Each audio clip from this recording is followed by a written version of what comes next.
హెచ్చరిక, దైవజనుని హెచ్చరిక. మన దేవుడు గుంపుకు దేవుడు కాదు, వ్యక్తిగతంగా దేవుడు అండి. నేనంటే దేవుడికి ఎంత ఇష్టమో నువ్వంటే దేవునికి అంతే ఇష్టం. సంతోషపెట్టే వాళ్ళంటేనే ఇష్టం అనుకుంటారేమో. లోకంలో మనుషులకు అలాగ ఉంటుంది. ప్రయోజనకరమైన వాళ్ళని చూసి ఇష్టపడతాం, ప్రయోజనం లేని వాళ్ళని చూసి ఏమే అంటామండి. కానీ దేవుడు ప్రయోజనం లేని వాళ్ళని కూడా, ఆమోసు రా, నేను ప్రవక్తగా, అయ్యా నేను పశువులు కాపర్లయ్యా, నువ్వు గొడ్లు కాసుకునేవాడిని, నేను మేడి పళ్ళు ఎత్తుకు ఏరుకునేవాడిని, రావయ్యా నేను వాడుకుంటాను నిన్ను. ఎంత గొప్ప దేవుడు అండి. ఆయనకు లోబడే వాళ్ళు ఉంటే చాలండి. ఆయన పిలుపుకు వింటే చాలు, ఆయన మీద నమ్మిక ఉంచితే చాలు. పిలిచిన వాడు నమ్మదగిన వాడండి. యెహోషువతో చెప్పిన మాట ఇప్పుడు చూద్దాం. చూడండి, 1వ అధ్యాయం 5వ వచనం అండి. మళ్ళీ నీవు బ్రతుకు దినములన్నిటను ఏ మనుష్యుడును నీ ఎదుట నిలువలేక ఉండను. నేను మోషేకి తోడై ఉండినట్లు నీకు తోడై ఉంటాను. ఆ మోషేకి నేను తోడై ఉండి అద్భుతాలు జరిగించాను. ఆ మోషేకి తోడై ఉన్నట్టు నేను నీకు కూడా తోడుంటాను. ఒక వ్యక్తిని ప్రభు అభిషేకించినప్పుడు వాడబడేది ఆ దేవుని దేవుని అభిషేకం, మనిషి కాదు. దేవునికి అప్పగించుకుంటే ఒక మనిషి సిలువెత్తుకొని యవ్వన కాలములో కాడి మోయట నరుడికి మేలు. యవ్వనస్తులారా, సుఖాన్ని మరక్కండి, తిండిని ప్రేమించకండి, నిద్రను ప్రేమించకండి, గొప్పలకు పోకండి, లోకాన్ని అనుసరించకండి. మూవీ స్టార్స్ కాదు మీ మోడల్, లోకంలో ఉండే సెలబ్రిటీస్ కాదు మీరు వెంబడించవలసింది. మన రాజు రారాజు, మన ప్రభు, సింహాసనాసీనుడైన ప్రభు కాదు, సిలువెత్తుకొని మోసిన ప్రభువుని వెంబడించండి.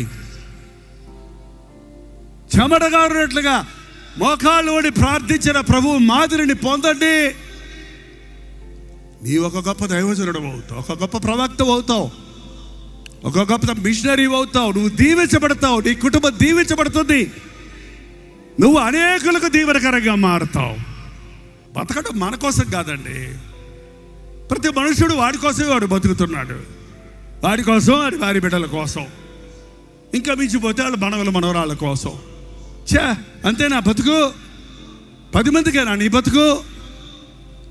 నువ్వు ఉద్యోగం చేసి, నువ్వు వ్యాపారం చేసి అలిసిపోయి, నీ బలము శక్తి నిద్ర లేక, ఎన్నిసార్లు ఆ ఉద్యోగాలు చేసే వాళ్ళు పస్తులు ఉండరా? రాత్రి అంతా నైట్ డ్యూటీలు చేసి నిద్రపోదా? ఎన్ని రోగాలు తెచ్చుకుంటున్నారు ఇవాళ.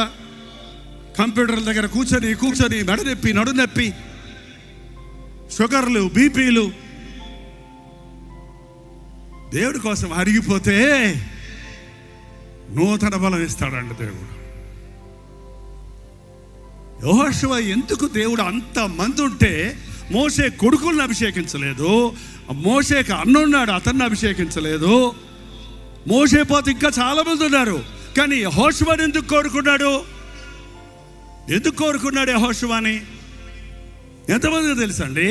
యెహోషువ ఐగుప్తు నుండి బయటకు వచ్చినప్పుడే మోషేకి పక్కనే ఉన్న ఒక యవ్వనస్తుడిగా యెహోషువ మోషేను వెంబడించాడు. 40 సంవత్సరాలు మోషే తాటే పొన్నాడే కానీ మోషేకి ముందు నడవలా, మోషేకి పక్కకు సలహాలు ఇవ్వాలా.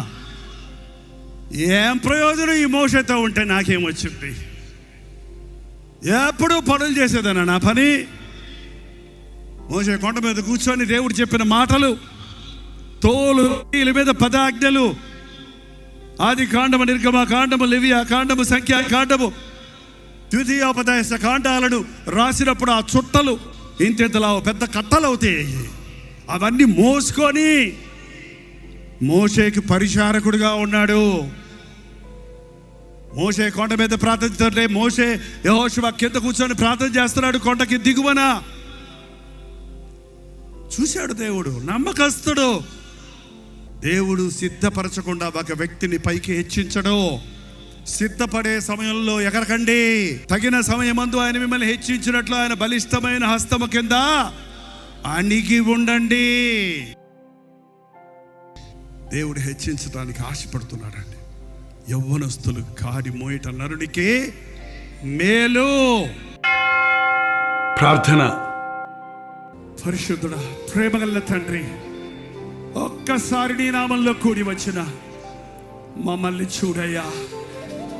శరీర కార్యాలకు చోటిచ్చి, అపవిత్రమైన లైంగిక కార్యాలకు చోటిచ్చి తమను తాము అపవిత్రపరుచుకుని వారిని నీ రక్తముతో కడిగి శుద్ధులుగా చేసి నిన్ను మహిమపరచుటకు సహాయము చేయ్యా. సంకుచితమైన మా ఆలోచనలు విడిచి భూమికి ఆకాశం ఎంతెత్తున్నదో అంతెత్తైన ఆలోచనలు కలిగిన నీ తలపులతో మా హృదయాలు నింపబడుటకు సహాయము చేయి నాయన. 1 డిగ్రీ చాలు, 1 ఉద్యోగం చాలు, ఈ బతుకు చాలు, ఈ భక్తి చాలు అనుకునే వారి మనోనేత్రాలు ఈ సమయంలో తెరచిన ఆయన, కంటికి కనబడని, చెవికి వినబడని, హృదయములకు గోచరము కాని నీ అద్భుతమైన కార్యాలను విశ్వాస నేత్రాలతో చూచుటకు వాటిని చేరునట్లుగా మమ్మల్ని మేము నీకు సమర్పించుకున్నకు సహాయము చేయము. పనివాడిని నాయకుడిగా చేసిన వాడివి, బానిసను రాజుగా చేసిన వాడివి. ఉన్నతమైన తలంపులు మా ఒక్కొక్కరి పట్ల నువ్వు కలిగి ఉన్నావు గనుక క్రీస్తులో మమ్మల్ని పరిపూర్ణులుగా చేసి స్థిరపరిచి బలపరిచి నిన్ను మహిమపరచుటకు సహాయము చేయమని, యుగ యుగములుండే దేవుడు యేసయ్యని ఈ లోకమంతా ఒప్పుకునే వరకు నీకు మొరపెట్టుకున్నట్టుకు మాకు సహాయము చేయమని క్రీస్తు నామములో అడుగుచున్నాను తండ్రి, ఆమేన్. మన తండ్రి అయిన దేవుని యొక్క మహిమయు, కుమారుడైన క్రీస్తు యొక్క కృపయు, ఆదరణకర్త అయిన పరిశుద్ధాత్మ యొక్క సహవాసమును ఇప్పుడు సదాకాలం తోడై ఉండను గాక. ఆమేన్, ఆమేన్, ఆమేన్.